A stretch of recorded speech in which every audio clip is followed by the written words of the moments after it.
हरे राम। श्री राधा माधव की जय, श्रील प्रभुपाद की जय।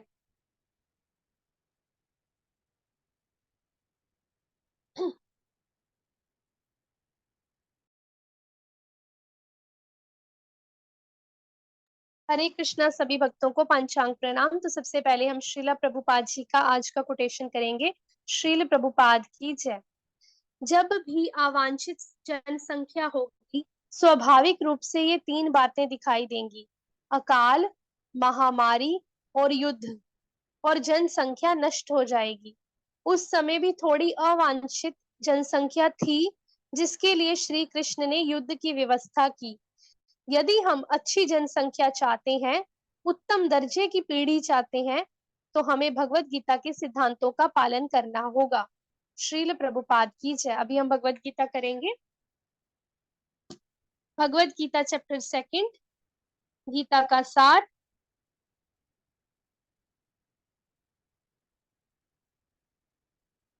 Verse number 12।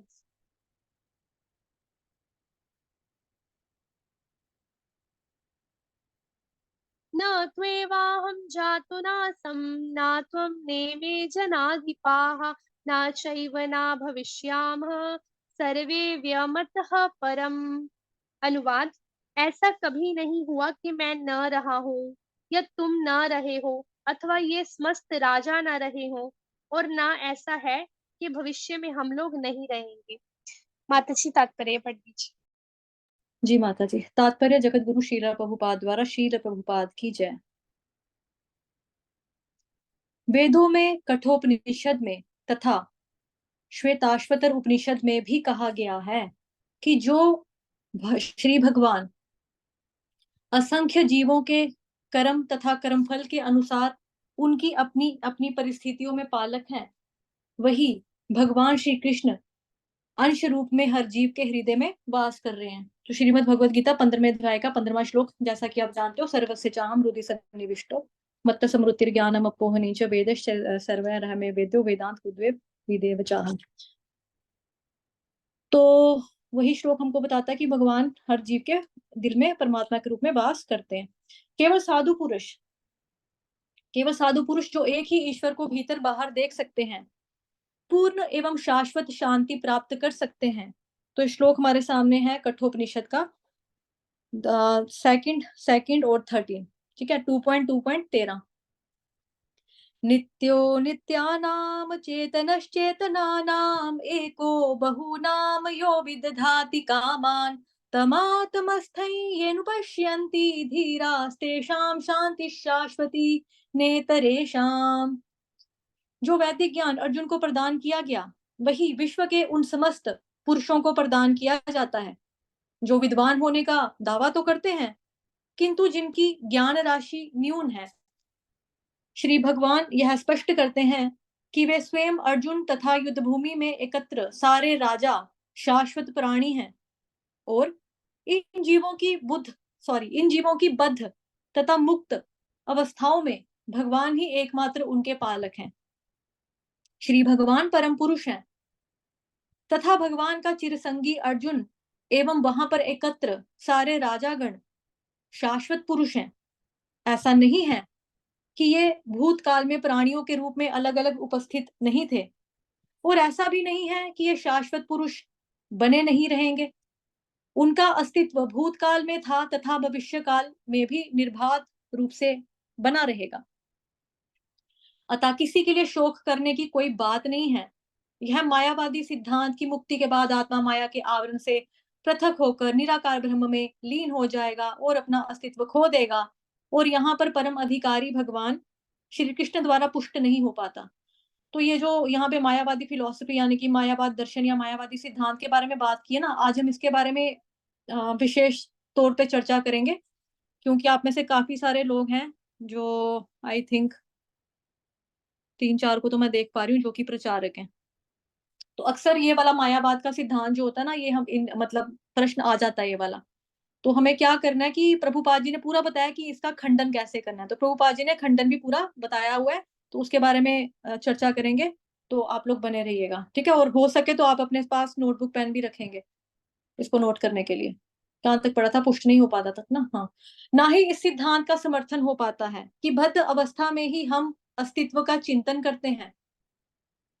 यहाँ पर कृष्ण स्पष्टतः कहते हैं कि भगवान तथा अन्यों का अस्तित्व भविष्य में अक्षुण्ण रहेगा, जिसकी पुष्टि उपनिषदों द्वारा भी होती है।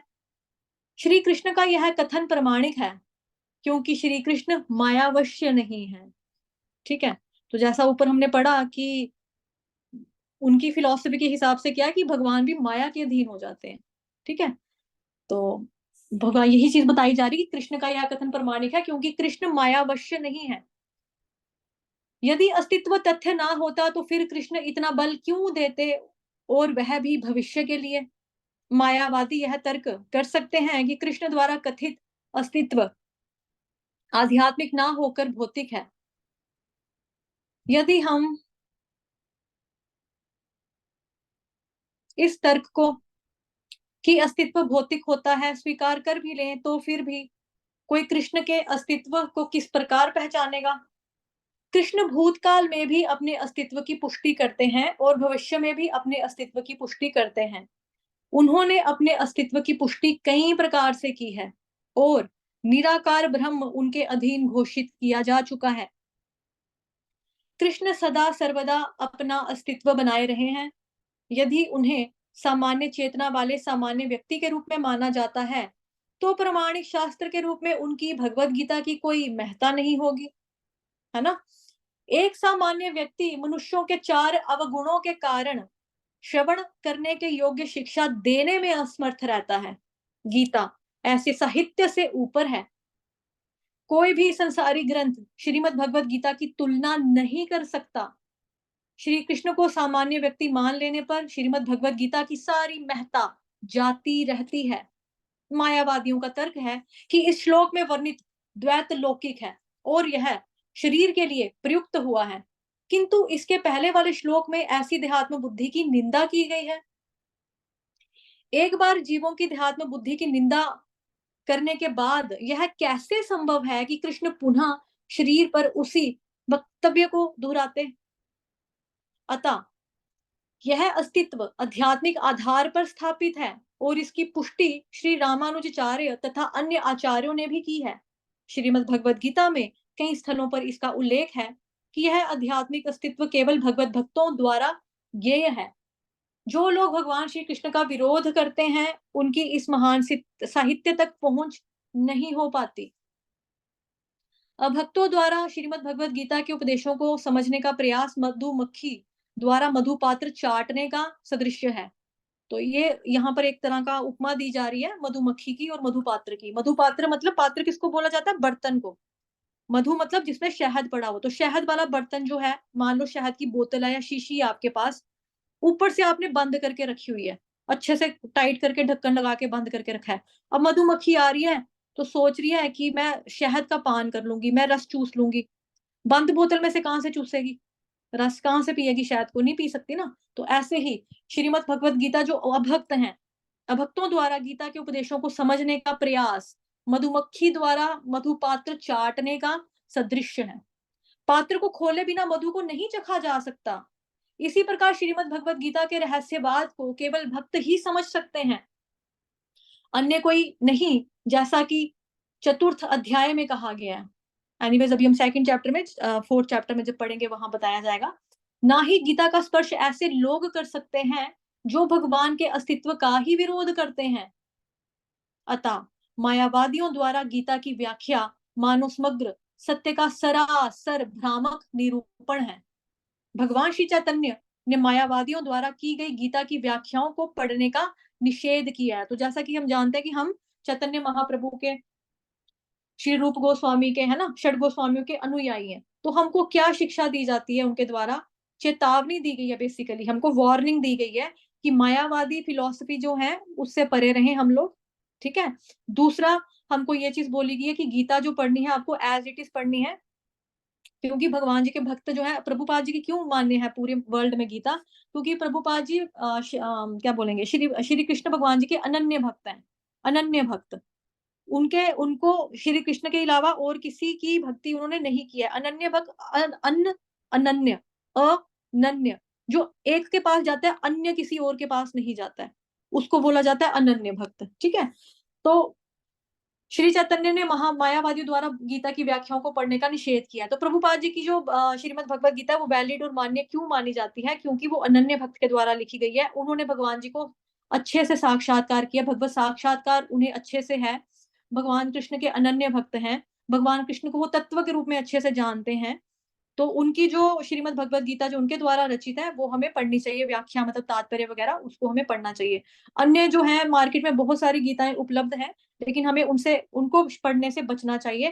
क्यों? क्योंकि उन्होंने गीता तो लिख दी है, बट उन्होंने भगवान को भगवान स्वीकार नहीं किया हुआ, कृष्ण को भगवान स्वीकार नहीं करते। जैसे आचार्य प्रशांत करके आप जानते हैं, एक मोटिवेशनल स्पीकर है, तो उन्होंने भी श्रीमद् भगवत गीता लिखी है।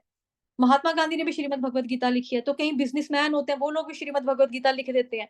तो वो अपने हिसाब से, अपने पॉइंट्स के हिसाब से लिख देते हैं। हमको ये, हमारे लिए, हम राजनीतिज्ञ हैं, हमारे काम का ये है।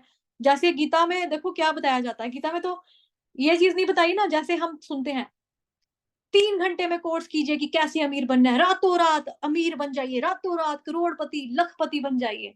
इस तरह के जो है लोग वो सोचते हैं कि चलो गीता में से 1-2 श्लोक निकालेंगे और रातों रात लोगों को अमीर करेंगे उनकी मोटिवेशन से। तो जो ये है जिनका मैंने नाम लिया पहले, उनका नाम लिया था आचार्य प्रशांत का।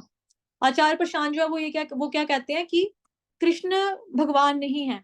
मतलब यशोदा मैया ने कृष्ण भगवान जी का जब मुंह देखा, कृष्ण भगवान जी ने जब मिट्टी खाई, तो जैसे अन्य बालक खाते हैं वैसे ही सारे बच्चों को कैल्शियम की कमी होती है, छोटों को, वो सारे मिट्टी खाते हैं, तो कृष्ण भगवान ने भी मिट्टी खा ली। तो यशोदा मैया ने जब उनको बोला कि मुंह खोल के दिखाओ, आ करो, तो जब उन्होंने आ किया, तो ये यशोदा मैया की दृष्टि का कसूर था कि उनको ब्रह्मांड नजर आया। वास्तव में कृष्ण के मुंह में कोई ब्रह्मांड नहीं था। तो दैट मीन्स अगर हम ऐसी वाली व्याख्याओं को पढ़ते हैं तो हमें साफ तौर पे मना किया जाता है, निषेध किया जाता है कि मायावादियों के द्वारा गीता की व्याख्याओं को पढ़ने का निषेध किया गया, मतलब हमको मनाही की गई है। क्योंकि मायावादी भगवान को भगवान नहीं मानेंगे, बाकी सबको भगवान भगवान मानेंगे। तू भी भगवान, मैं भी भगवान, फलाना भी भगवान, सभी भगवान। ठीक है, इनके सिद्धांत के बारे में भी हम चर्चा करेंगे। वो कहते हैं कि मैं भी भगवान हूँ, तुम भी भगवान हो, लेकिन हमें पता है कि भगवान कौन होता है। बता दूं अभी या थोड़ा पहले रीड कर लूं? माता जी क्या कहते हो आप? हरे कृष्णा। माता जी बता दो आप। जी जी। बता दूं पहले अभी से, क्योंकि मायावादी की बार बार चर्चा आ रही ना यहाँ पे, तो मायावादियों का आज का हमारा मेन मुद्दा है फिलहाल का। तो उसके बाद माता जी भी एक्सप्लेन करेंगे मायावादी की। देखो इनके कुछ दर्शन है।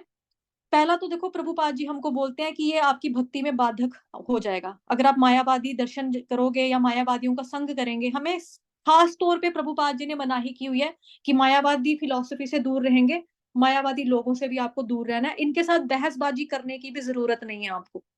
ठीक है, जहां पता लगता है मायावादी है, कन्नी काट लो, निकल जाओ। देखो हमको कन्नी काट के निकलने के लिए क्यों बोला गया है? बिकॉज हम लोग जो है ना, हमारे भक्ति का स्तर अभी उतना अच्छा नहीं है, लेवल अच्छा नहीं है। अभी क्या कोई कोई हमारे ग्रुप में होगा जो बिल्कुल न्यू है, बिल्कुल न्यू है, उसको नहीं पता लगेगा। उसकी अभी कोमल श्रद्धा है, कोमल श्रद्धा वाले का कोई भी श्रद्धा आके तोड़ जाएगा, कोई भी हिला जाएगा उसको, तो वो हिल जाएगा, तो फिर वो भी भटक जाएगा। तो हमें बोला जाता है कि भक्ति का बाधक होता है, इनसे हमें थोड़ा दूर रहना। इनका सिद्धांत पहला ये है कि मैं भी भगवान हूं, तुम भी भगवान हो। जबकि हमको पता है भगवान का मतलब क्या होता है, जिसमें षड ऐश्वर्य पाए जाते हैं। ये हम पढ़ चुके हैं श्रीमद् भगवत गीता में, पहले आमुख में, मतलब है ना, पढ़ चुके हैं ऑलरेडी। तो भगवान को और क्या कहते हैं? भगवान जो है वो कंट्रोलर है, इंजॉयर है, मेंटेनर है। अगर सारे लोग भगवान हो जाएंगे तो कौन किसको कंट्रोल करेगा? ठीक है, सभी इंजॉयर हो जाएंगे तो कौन किसको इंजॉय करेगा? भगवान शब्द की कोई वैल्यू ही नहीं रहेगी, कोई हुक्कत नहीं रहेगी अगर सारे भगवान बन जाएंगे तो कोई मतलब ही नहीं है, अर्थ ही नहीं रहेगा। दूसरा ये बोलते हैं कि हम लोग जो है ना, सभी ओरिजिनली कहाँ से आए हैं? हम लोग ब्रह्म से आए हैं, यानी कि ब्रह्म ज्योति से हम निकले हैं, और एंड में हम सभी लोग ब्रह्म में विलीन हो जाएंगे। अभी क्या हुआ है, जो हम है यानी कि जीव आत्मा जो है ना, माया, जब जो हम है अजीब आत्मा, वो क्या हो गया? माया के बद्ध हो चुका है, माया के अधीन हो चुका है। जैसे अभी हमने ऊपर पढ़ा था, यहाँ पे मैं ऊपर नहीं लेके जाऊंगी बिकॉज फिर चलो मैंने हाईलाइट करके रखा है, मैं देख लेती हूँ यहाँ पे। जैसे ये बोलते हैं कि जो भगवान है ना वो भी माया के अधीन हो चुके हैं, मतलब हम है जीवात्मा, जीवात्मा ही भगवान है, एक तो ये कहते हैं। अभी यहाँ पढ़ा था ना कहीं पे कि कृष्ण भगवान जो है माया के वशीभूत हो जाते हैं, कुछ ऐसा पढ़ा था उनकी फिलोसफी के अकॉर्डिंगली। तो लेके जाते हैं ऊपर। अन्य कोई नहीं कह सकते, सदृश पात्र है, ये पढ़ लिया है।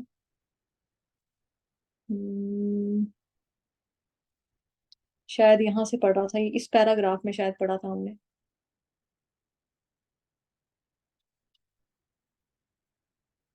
हरे कृष्ण कृष्ण कृष्ण हरे हरे, हरे राम राम राम हरे हरे। हरे कृष्ण कृष्ण कृष्ण हरे हरे, हरे राम राम राम हरे हरे। एक तो ये कि कृष्ण के अस्तित्व को कोई किस प्रकार पहचानेगा। कृष्ण भूतकाल में अपने इस तरह से पुष्टि करते हैं, लेकिन मायावादी दर्शन जो था यहाँ पे पढ़ा था हमने, ये पेज नंबर 17 या 16 पे पढ़ा था, है ना, 16 पे था।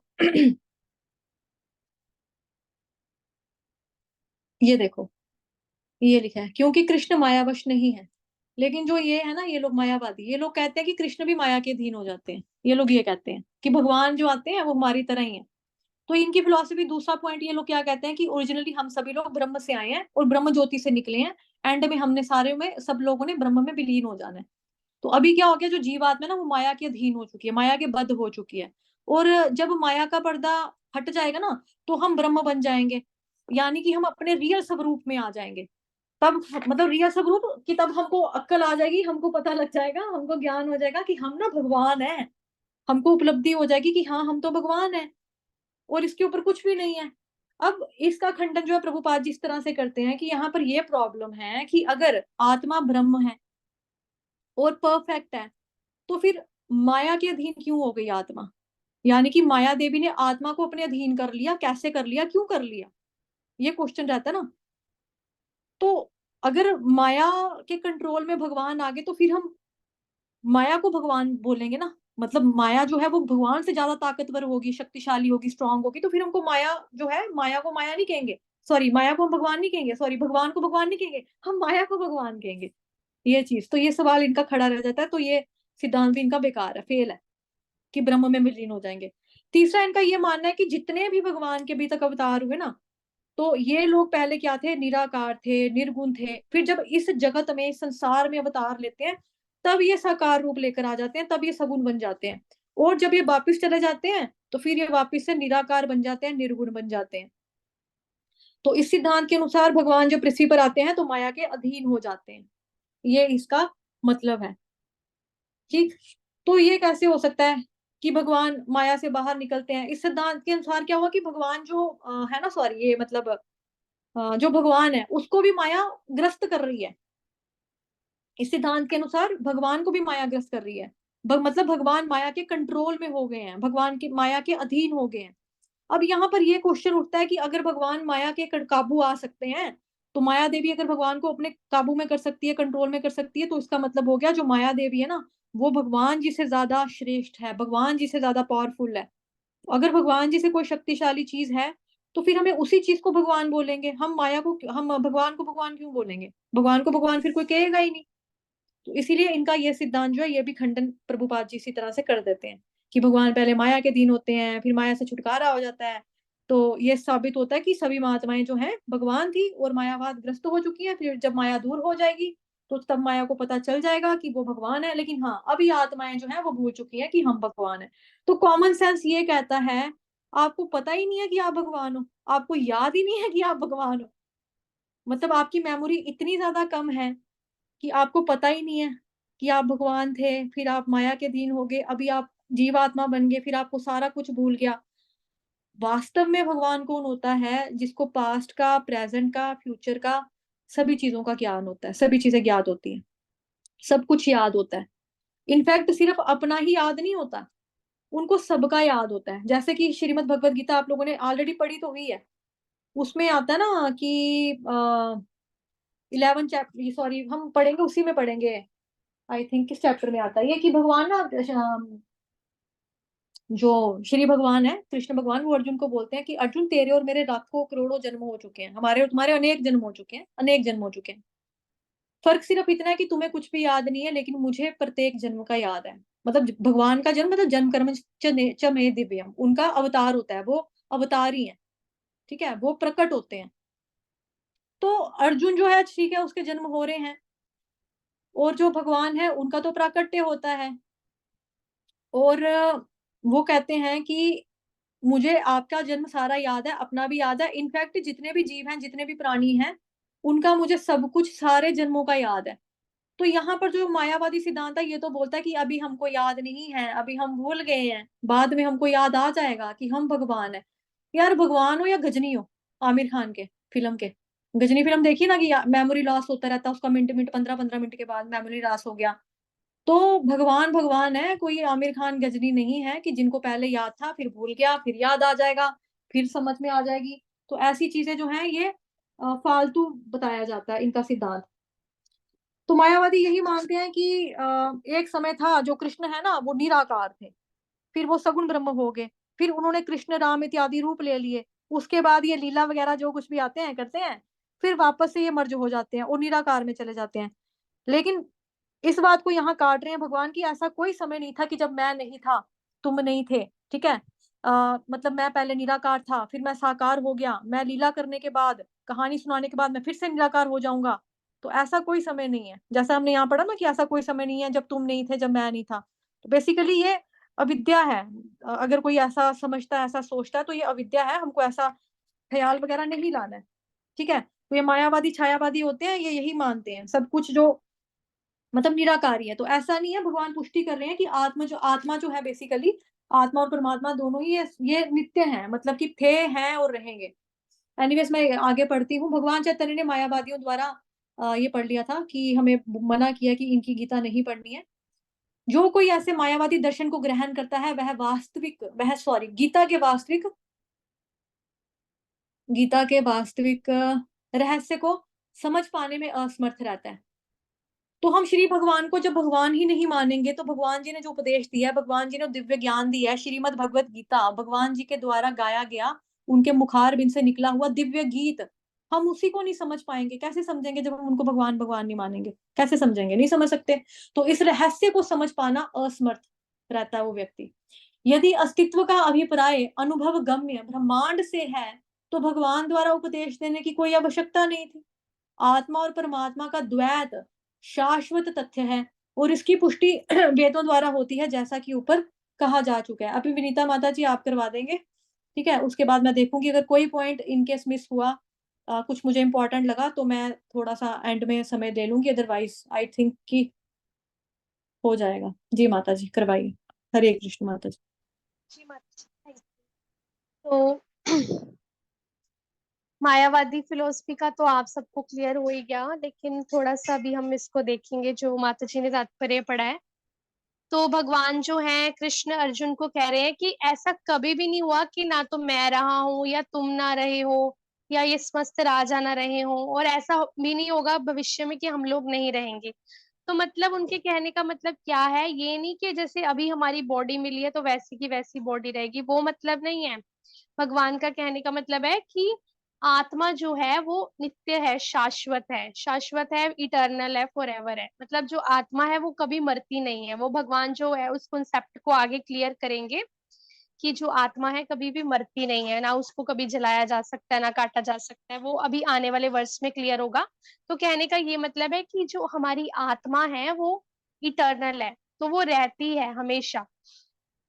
अभी इसके एग्जांपल एक पेपर से लेंगे। जो मायावादी हैं या जो अ, मायावादी फिलोसफर जो होते हैं वो क्या बोलते हैं कि जैसे एक पेपर है, तो एक पेपर के जैसे हम छोटे छोटे टुकड़े काट लें कैंची के साथ या हाथ के साथ, तो क्या होता है कि पेपर खत्म हो जाता है क्योंकि पेपर टुकड़ों में बट गया। तो वो वही सोचते हैं कि भगवान क्या है जैसे पेपर जैसे, तो भगवान के अलग अलग टुकड़े हो गए, मतलब हम अलग अलग अंश आ गए, आत्मा निकल गई, तो वो पेपर का अस्तित्व खत्म हो गया, आइडेंटिटी खत्म हो गई। लेकिन ऐसा नहीं है। भगवान जो है, परमात्मा अलग है, भगवान अलग है, और हम जो है आत्मा वो अलग है। हमारी एक अपनी आइडेंटिटी है। क्यों? क्योंकि हम भगवान के अंश हैं। ये नहीं कि हम भगवान में से निकल गए तो भगवान का अस्तित्व जो है वो खत्म हो गया। ठीक है, अगर ऐसा ही होता तो यहाँ पे जो भगवान जो है वो अर्जुन को गीता का ज्ञान ना देते, सब कुछ ना कहते कि अर्जुन मैं ही हूँ, मैं हमेशा से रहा था, रहा हूँ, रहूंगा, विराट रूप में जो भी बताएंगे भगवान आगे आने वाले वर्ड्स में। तो कहने का मतलब ये है कि भगवान जो है वो नित्य रहते हैं हमेशा, और आत्मा भी जो है वो हमेशा रहती है और भगवान का अंश है। तो अभी इसको हम एक एग्जांपल से समझेंगे कि कहने का मतलब ये है कि मान लो जैसे अभी हमारी अगर हम भगवान बन गए तो जैसे कि निराकारवादी भी कहते हैं कि जब जोत मिल जाती है, मतलब जब हमारी डेथ होती है तो हमारी जो आत्मा है वो भगवान में जाके मिल जाती है, परमात्मा में मिल जाती है, जोत में जोत मिल गई और एक ही हो गए, भगवान और हम एक ही हो गए। तो अगर ऐसा ही होता, डेथ के बाद हम भगवान में मिल जाते, तो हम में और भगवान में क्या फर्क रहता? अगर हम, तो फिर भगवत गीता की क्या इंपॉर्टेंस थी? फिर तो भगवान गीता का ज्ञान ही नहीं देते ना, अगर ऐसा ही होता, अगर एक ही हो जाते सब। लेकिन भगवान ने ये, जैसे कि माता जी ने बोला, बिल्कुल क्लियर कहा है, वेद व्यास जी ने भी, और क्लियरली बोला है श्रीमद् भागवतम में भी, बड़े बड़े शास्त्रों में भी, उपनिषदों में भी, कि भगवान जो है वो सिक्स ऑप्युलेंस, मतलब उसमें पूर्ण है, पूर्ण पुरुषोत्तम भगवान, मतलब उनका कभी भी जो आइडेंटिटी है वो खत्म नहीं होती। और उसमें हमने पढ़ा था ना पिछले पिछले वर्ष में, कि ना तो कोई भगवान के तुल्य है, ना तो भगवान से कोई ऊपर बढ़ के है। मतलब भगवान के हम चाहे, अगर हम बीच में मिल ही गए, भगवान के डेथ के बाद हमारी आत्मा परमात्मा में मिल गई, तो फिर भगवान हमारे तुल्य हो गए ना। तो लेकिन उसमें क्या बोला है, भगवान की कोई भी तुल्य नहीं है, भगवान के कोई भी इक्वल नहीं है, वो पूर्ण पुरुषोत्तम भगवान है। और अगर ऐसा ही होता तो भगवान गीता का ज्ञान क्यों देते? और हम ये देखेंगे कि भगवान को क्या कहा गया है, भगवान को कहा गया है अच्युत। अच्युत का मतलब ये है जो अपने कभी भी पद से च्युत नहीं होते, हिलते नहीं है, अपने पद पे बने रहते हैं। तो that means there is a difference between भगवान और हम में, भगवान और आत्मा में बहुत डिफरेंस है। और आगे हम देखेंगे कि लोग जो है, बहुत सारे लोग ये बोलते हैं, मायावादी भी लोग ये बोलते हैं कि जो है भगवान बंधन में रहते हैं, बंधन में मतलब जैसे हम जो है प्रकृति के तीन गुणों में रहते हैं, सतोगुण रजोगुण तमोगुण, तो भगवान भी बंधन में रहते हैं, लोगों का ये मानना है। लेकिन अगर ऐसा ही होता, भगवान भी तीन गुणों के अंडर होते, भगवान भी बंधन में रहते, तो फिर भगवान अर्जुन को ये क्यों, अर्जुन जो है भगवान की शरण क्यों लेते? उन्होंने भगवान की शरण ली है ना, पूरा फुल्ली सरेंडर किया है ना, अभी आप बताओ, उनके ऊपर ट्रस्ट करके। दैट मीन्स वो सबसे बड़े गुरु हैं, भगवान है वो साक्षात, तो वो उनको गाइड करेंगे। ठीक है। और कृष्णा, अगर ऐसा ही होता कि माया के अंडर होते भगवान, तीन गुणों के अंडर होते, तो भगवान श्री कृष्ण ऐसा क्यों कहते, मम माया दुरत्या? मम माया दुरत्या मतलब ये जो है मेरी माया है अर्जुन, ये जो सारी माया है वे मेरे द्वारा रचित है, मेरे कंट्रोल में है। तो कोई भगवान कंट्रोलर है, भगवान सुप्रीम पर्सनैलिटी है, पूर्ण पुरुषोत्तम है, तभी तो ये माया भगवान के कंट्रोल में है ना। अगर हम भगवान में ही मिल के एक हो जाते, तो भगवान का फिर हमारा क्या आइडेंटिटी रह जाता? दैट मीन्स भगवान जो है वो पूर्ण पुरुषोत्तम है, और उनका एक अलग पद है, अलग आइडेंटिटी है, और भगवान के तुल्य इक्वल कोई भी नहीं है। और भगवान ने ये भी कहा है, माया अध्यक्षेण प्रकृति। माया अध्यक्षेण प्रकृति मतलब ये जो सारी की सारी माया है वो मेरे अध्यक्ष में चल रही है, मेरे अंडर कार्य करती है, मेरे कंट्रोल में है, मेरे डायरेक्शन में चलती है। तो इसलिए हमें ये बहुत सारे वर्सेस जो हमने अभी देखे, तो इससे हमें बिल्कुल क्लियर हो जाता है कि भगवान और आत्मा में डिफरेंस है। ये नहीं है कि हम भगवान में मिल गए तो बस एक ही हो गए। और आगे क्या है, कुछ लोग ये भी बोलते हैं कि जो शरीर है वो डिफरेंट है।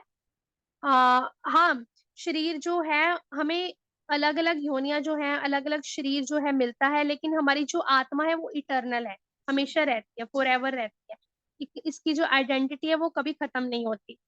और माता जी ने ये आपको मायावादी वाला सिद्धांत क्लियर कर ही दिया। तो हम इसके ऊपर थोड़ा अलग चर्चा करेंगे कि जो चैतन्य महाप्रभु हुए हैं, चैतन्य महाप्रभु जो साक्षात भगवान श्री कृष्ण, और जो बड़े बड़े आचार्य हुए हैं, रामानुजाचार्य, माधवाचार्य, उन्होंने सबने एक्सेप्ट किया है, क्या एक्सेप्ट किया है? कि जो आत्मा है और परमात्मा है उनमें डिफरेंस है, लेकिन और जो आत्मा है वो कभी भी मरती नहीं है। आत्मा क्या है? अमरत्व है। और वही जो भगवान जो है इस वर्ष में कहना चाह रहे हैं कि ऐसा कभी भी नहीं हुआ कि मैं ना रहा हूं, या तुम ना रहे हो, या सब राजा ना रहे हो। क्यों? क्योंकि आत्मा की आइडेंटिटी है ना, आत्मा काफी टाइम से चलती आ रही है ना। आत्मा अमरत्व है, ये नहीं है कि आत्मा भगवान में मिल गई। निराकार वादियों का जो मानना है कि आत्मा भगवान में मिल गई, ज्योत में समा गई, बस खत्म उसकी आइडेंटिटी। नहीं तो भगवान ये नहीं कहते ना कि ऐसा कभी नहीं हुआ कि मैं ना रहा हूँ, तुम ना रहे हो, या ये सब ना रहे हो, राजा ना रहे हो। तो आत्मा जो है वो कभी भी मरती नहीं है। आत्मा का अस्तित्व जो है वो हमेशा बना रहता है।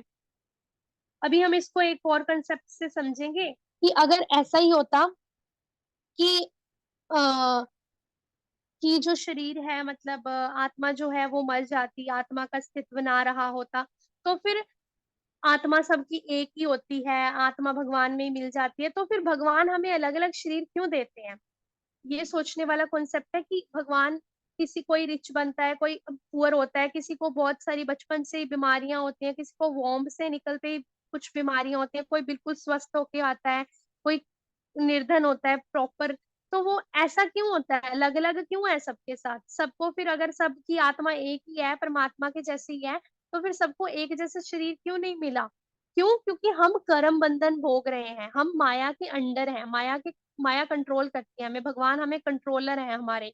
हमने जो पिछले जन्मों में, पास्ट जन्मों में जो भी कर्म किए हैं, पास्ट जन्मों में उससे भी पिछले से भी करोड़ों जन्मों से जो हम कर्म कर्म करते आ रहे हैं, उसको हम भोगने के लिए अलग अलग जो हमें शरीर मिलते आ रहे हैं। तो ये नहीं है कि हमारे एक जन्म मिला और हमारा जो है अस्तित्व खत्म हो गया आत्मा का और हम भगवान में मिलके बैठ गए, नहीं ना। हम डिफरेंट डिफरेंट शरीर मिल रहे हैं, डिफरेंट डिफरेंट हमारे साथ हो रही हैं चीजें। तो दैट मीन्स हमारे करोड़ों जन्मों के जो कर्म चलते आ रहे हैं, हम उसको भोग रहे हैं, उसको कर रहे हैं। तो दैट मीन्स क्या है कि हमारी जो आत्मा है उसका जो अस्तित्व है वो हमेशा बना रहता है। और इसका भगवान श्री कृष्ण ने ये भी बोला है कि जब तुम मतलब मेरे धाम में, जब भगवान के धाम में ये बोला ना कि अर्जुन, तुम मतलब ज्यादा से ज्यादा मेरा ध्यान लगाओ, मेरा चिंतन करो, मुझे नमस्कार करो, मेरी पूजा करो, और इस तरह तुम मेरे धाम में आओगे और मेरे साथ करोगे। तो कहने का मतलब क्या है, इससे भी ये जो निराकारवादियों वाला ये जो कॉन्सेप्ट है वो बिल्कुल रद्द हो जाता है। क्यों? क्योंकि अगर आत्मा परमात्मा में मिल ही गई, ठीक है, हमारी शरीर की डेथ होने के बाद, मृत्यु होने के बाद हमारी आत्मा भगवान में जाके मिल ही गई, तो फिर भगवान ये क्यों कहते कि मेरे धाम में आओ, तुम वहां सेवा करो, है ना? हम कितना सुनते हैं कि कितना बड़े बड़े शास्त्रों में लिखा है कि भगवान के धाम में भगवान के साथ हम जो हैं उनकी सेवा करते हैं, भगवान के साथ रह के उनकी सेवा करते हैं और भगवान को आनंद प्रदान करते हैं। अगर ऐसा ही होता, आत्मा भगवान में मिल ही जाती, तो भगवान का के साथ आदान प्रदान कैसे होता प्रेम का? भगवान के साथ प्रेम का आदान प्रदान कैसे होता? भगवान की सेवा कैसे करते भगवान के धाम में, अगर आत्मा मिल ही गई भगवान में? तो ऐसा नहीं है। भगवान के जो भी भगवान के धाम में जाता है वो भगवान के साथ रहता है, भगवान की सेवा करते हैं, भगवान की इंद्रियों को तुष्ट करते हैं और भगवान के साथ प्रेम का आदान प्रदान करते हैं। और इसीलिए जो है अर्जुन को भगवान श्री कृष्ण ये कह रहे हैं कि ऐसा कभी भी नहीं हुआ कि मैं ना रहा हूँ, तुम ना रहे हो, या ये समस्त राजा ना रहे हो, या भविष्य में नहीं रहेंगे। दैट मीन्स आत्मा की भी आइडेंटिटी रहती है और भगवान तो है ही अच्युत, मतलब पूर्ण पुरुषोत्तम भगवान। तो दोनों में डिफरेंस जो है वो है। तो हरे कृष्णा माता जी, आप कुछ और ऐड करोगे? हरे कृष्णा। नहीं माता जी, जो आपने रेफरेंस दिया ये मम माया दुरत्ते कौन से चैप्टर का है ये? 7 चैप्टर माता का जी 14 नंबर श्लोक। हाँ। 7 चैप्टर का 14 नंबर श्लोक, ठीक है। और दूसरा आपने रेफरेंस दिया मयाध्यक्षेण प्रकृति सूयते सचराचरम, ये कौन से चैप्टर का है? ये लर्न भी करवाया हुआ है। 9th अध्याय का 10वां श्लोक है ये, 9.10। ठीक है। तो इसको भी आप लोग, सभी लोगों के लिए ये है कि सभी लोग इसको, जो मैंने रेफरेंस दिए 7.14, ठीक है, माता जी ने जो दिया, और 9वें अध्याय का 10वां श्लोक, 9.10। इसको आप थोड़ा सा पढ़ लेंगे। इसमें उपमा भी बताई है प्रभुपाद जी ने आगे, थोड़ा उसको भी देखेंगे। एग्जाम्पल्स दिए हैं कि किस तरह से उपमाएं के बेसिस पे, मतलब प्रभुपाद जी हमको समझाने का अ, प्रयास किया प्रभुपाद जी ने, कि हम अच्छे से इसको समझ पाए। तो प्रभुपाद जी जो है, जो कि 7 चैप्टर है, उसमें प्रभुपाद जी देते हैं कि प्रकृति की जो ये दैवी येषा गुणमयी मम माया दुरत्यया मामेव ये प्रपद्यन्ते माया में ताम तरन्ति ते। तो प्रकृति के 3 गुणों वाली मेरी इस दैवी शक्ति को पार कर पाना मुश्किल है, लेकिन जो मेरे शरणागत हो जाते हैं वो सरलता से इसे पार कर जाते हैं। तो जो माता जी ने रेफरेंस दिया आपको इस श्लोका का, वहां से आपको क्या सीखने को मिल रही है कि भगवान की शरण हमें ग्रहण करनी ही करनी है। इसमें कोई सवाल नहीं है दूसरा कि नहीं करेंगे तो, करनी ही करनी है। दूसरा जो रेफरेंस दिया है यहाँ पे, मयाध्यक्षेण प्रकृति सूयते सचराचरम हेतु नानेन कौन्तेय जगत विपरिवर्तते, कि कुंती पुत्र इस भौतिक प्रकृति में मेरी शक्तियों में से एक है और मेरी अध्यक्षता में कार्य करती है। भौतिक प्रकृति जो है ना, भगवान कह रहे हैं मेरे ही अंडर रह के काम करती है। जितने भी सारे चर तथा अचर, चलने वाले, ना चलने वाले, स्थिर, जंगम, जो कुछ भी दिखाई देता है, वो सब क्या होता है, इसके शासन में जगत बारंबार सृजित होता है और विनष्ट होता है।